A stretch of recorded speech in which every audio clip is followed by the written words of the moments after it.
menganalisis populasi. Jadi yang diperlukan apa? Nah, seperti kemarin dulu saya sudah cakap bahwa bila kita ingin tahu mean, kita ingin tahu median, kita ingin tahu modius ya, serta standar deviasi, kita cukup open Microsoft Word ya, kemudian Microsoft Excel, kemudian juga pun boleh kita guna.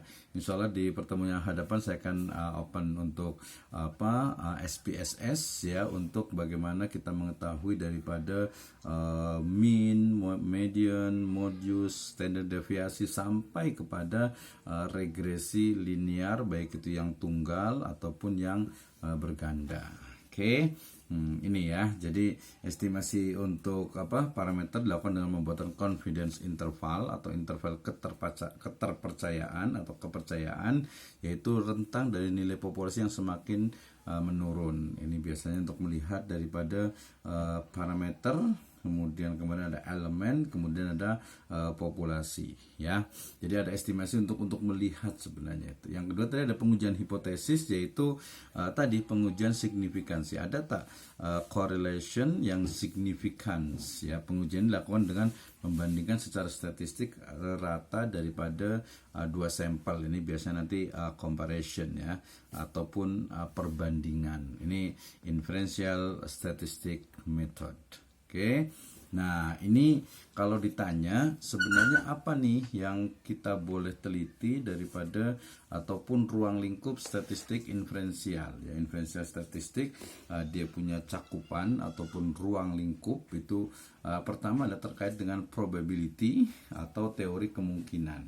Jadi ada beberapa kemungkinan-kemungkinan yang kita boleh dapatkan daripada bila kita menggunakan inferential statistics. Ya, kemudian yang kedua ada distribusi teoritis, ya maknanya beberapa teori yang mungkin kita boleh buktikan, ya.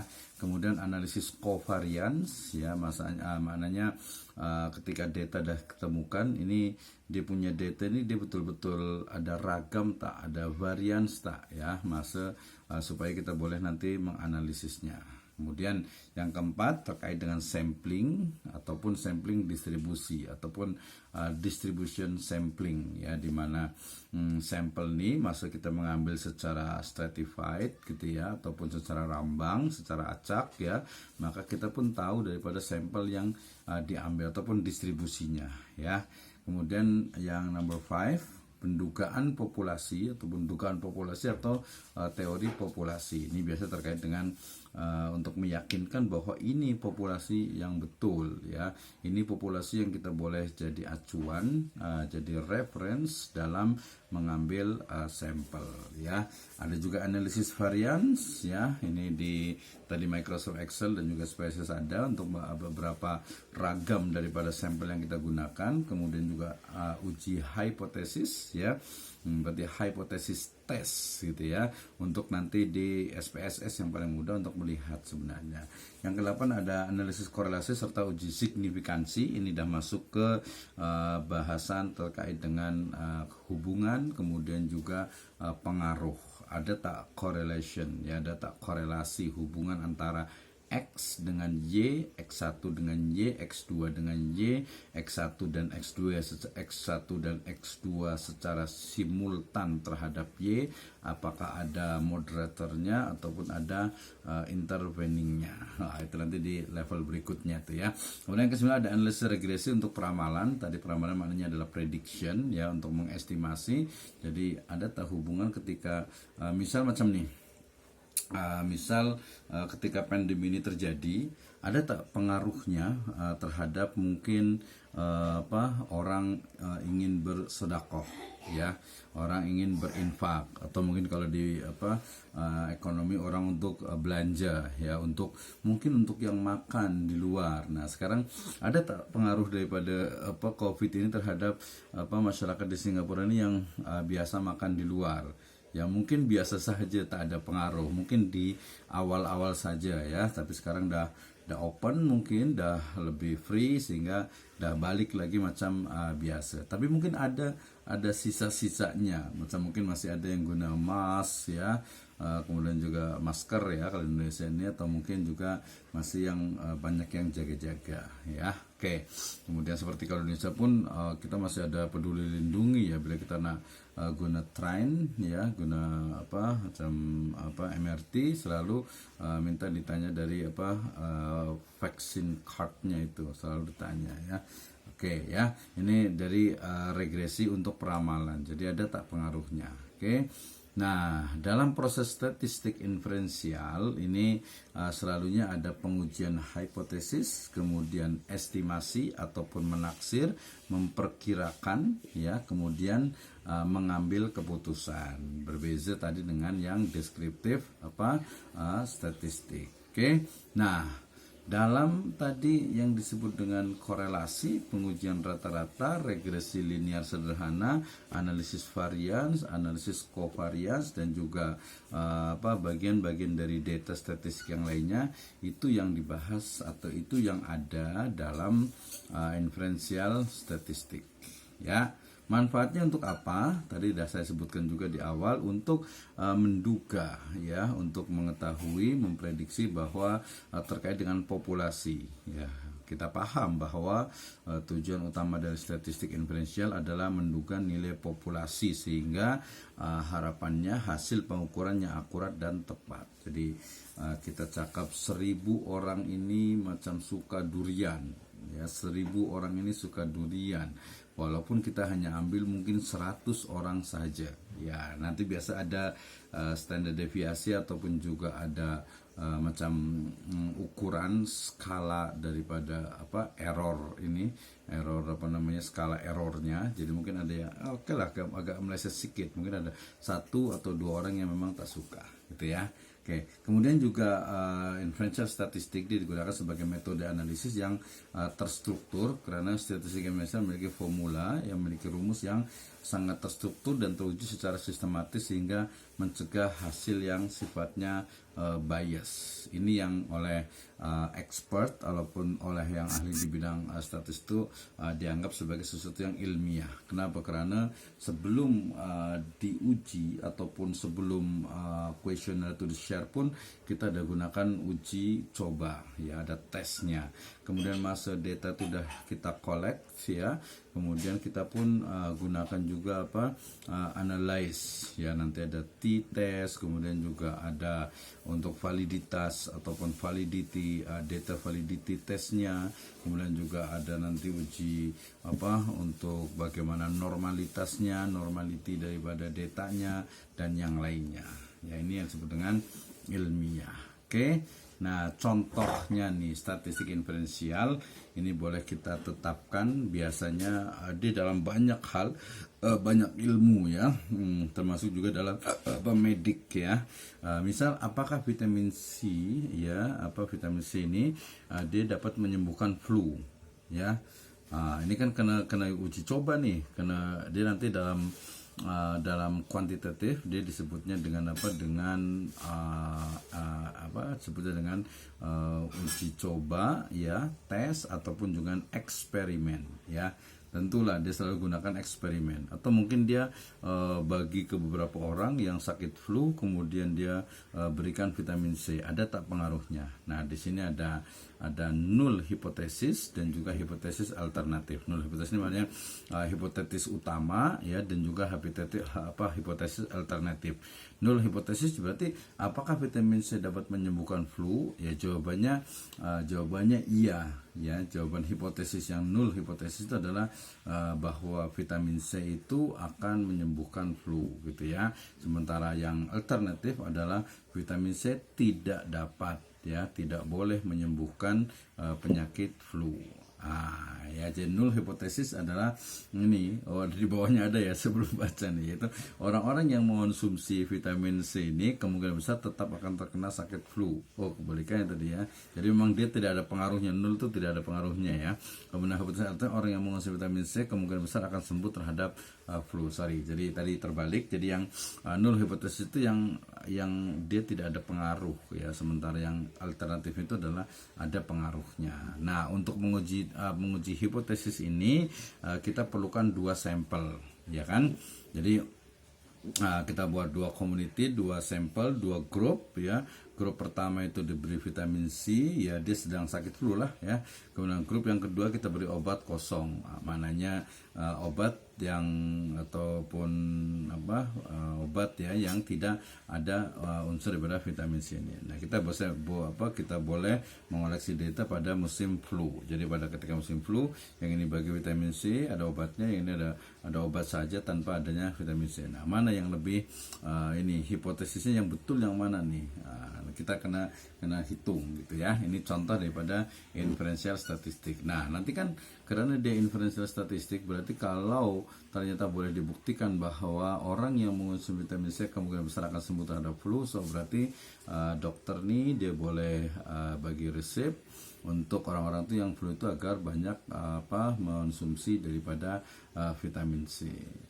Ini statistik Indonesia tak ada kaitan dengan tafsir hadis ya, tapi minimal udah tahu. Nanti boleh dicobalah dengan misal kita tukar dengan macam mungkin ada karena dia adalah wahyu Al-Quran, dia biasanya sifatnya itu dia memang abstrak ya, dia mungkin tanam, atau mungkin juga the living Quran, misalnya dalam Al-Quran itu ada terkait dengan pengobatan madu ya, honey ya, kemudian juga ada misalnya habatus sauda gitu ya, jintan hitam gitu ya, kemudian juga ada selain itu juga ada pengobatan misalnya bekam gitu ya. Nah, itu boleh kita buktikan. Ada tak misalnya yang madu saja yang dah clear ya, apakah madu itu dapat misalnya menambah kesehatan ya, akan menambah kebugaran ya. Maka nul hipotesisnya adalah madu tidak berpengaruh gitu ya. Sementara yang hipotesis alternatifnya adalah madu berpengaruh. Sehingga kita buatlah eksperimen ya, satu grup kita bagi madu ya tiap hari, satu grup lagi dia tidak kita bagi madu tiap hari. Ini kira-kira macam mana nih, ada tak efeknya, ada tak pengaruhnya, ada tak hubungan antara madu dengan kebugaran atau kesehatan. Oke ya, ini adalah contoh dari statistik inferensial. Oke, kemudian tadi yang disebut dengan parametrik, tadi kan ada parametrik dengan non parametrik. Kita lihat ya, agak-agak banyak nih tulisannya, mestinya tak perlu sebanyak ini ya. Jadi statistik parametrik adalah bagian daripada statistik inferensial yang mempertimbangkan nilai dari satu atau lebih parameter populasi. Jadi sampel yang diambil dari populasi dalam statistik parametrik ini dia memiliki mesti ada elemen, ada unsur yang harus dipenuhi ya. Statistik parametrik ini memiliki keterbatasan penggunaan jenis data, yaitu minimal data yang berskala interval ataupun rasio. Masih ingat kemarin tentang 3 atau 4 jenis data. Ada data dimulai dari nominal gitu ya, kemudian juga ordinal, kemudian interval dan rasio. Nah, untuk yang parametrik ini dia hanya digunakan untuk data yang sifatnya interval dan rasio. Nah, selain itu kita dapat menggunakan juga statistik parametrik apabila asumsi spesifik mengenai bentuk distribusi dari populasi yang diamati berdistribusi normal. Maknanya dari populasi ini dia dah clear, dia punya location, dia punya karakter, dia punya kekhasan gitu ya, itu nanti, dan masing-masing dari sampelnya pun dia rambang dalam makna itu representatif ya. Jadi distribusi itu dia normal. Nah, kemudian statistik parametrik merupakan uji statistik yang paling dianjurkan. Jadi memang mestinya yang parametrik ini, tapi kebanyakan dia biasanya tidak menggunakan yang parametrik ya. Nah, karena memiliki banyak kelebihan dari segi hasil namun sulit untuk dilakukan ya. Tapi kita boleh ada beberapa syarat yang harus dipenuhi agar dapat menggunakan metode ini ya. Tujuannya adalah agar hasil penelitian benar mendekati karakter daripada populasinya. Jadi kalau yang parametrik ini betul-betul bahwa sampel yang kita ambil, sampel yang kita gunakan, termasuk metode ataupun cara memperoleh sampel itu betul-betul rigid ya, sesuai dengan sesuai dengan persyaratan. Oke, ini adalah yang parametrik. Next Ya, ini contohnya nih, misal saya nak buat tentang korelasi hubungan ya. Jadi analisis korelasi pada uji statistik parametrik digunakan untuk menguji hubungan antara variabel. Ingat, variabel itu adalah sesuatu yang dia berubah-ubah gitu ya, akan berbeza karena waktu dan tempat. Itu namanya variabel gitu ya. Tapi kalau tidak berubah dia bukan variabel. Ya, hubungan yang dimaksud di sini adalah keeratan hubungan antara dua variabel atau lebih tanpa memperhatikan tidaknya hubungan kausal di antara variabel-variabel yang dianalisis. Jadi dia ada variabel misal tadi itu kecerdasan ataupun kepintaran ataupun kinerja ataupun kesolehan gitu ya. Ini dipengaruhi tidak dari misalnya tadi ada ibu bapak, kemudian dari lingkungan, dari guru, dari teman, kemudian juga mungkin dari tontonan gitu ya. Kalau mungkin tadi dari sisi kinerja, ada tak orang yang bekerja nih, kenapa dia sangat rajin ya bekerja gitu ya. Mungkin karena dia punya salary itu besar, boleh jadi ya, atau mungkin karena dia nyaman, dia happy masa dia bekerja gitu ya. Yang ketiga juga mungkin dia paham bahwa kerja dia itu memang memiliki quality ukhrawi yang bagus gitu ya, misalnya mengajar gitu ya.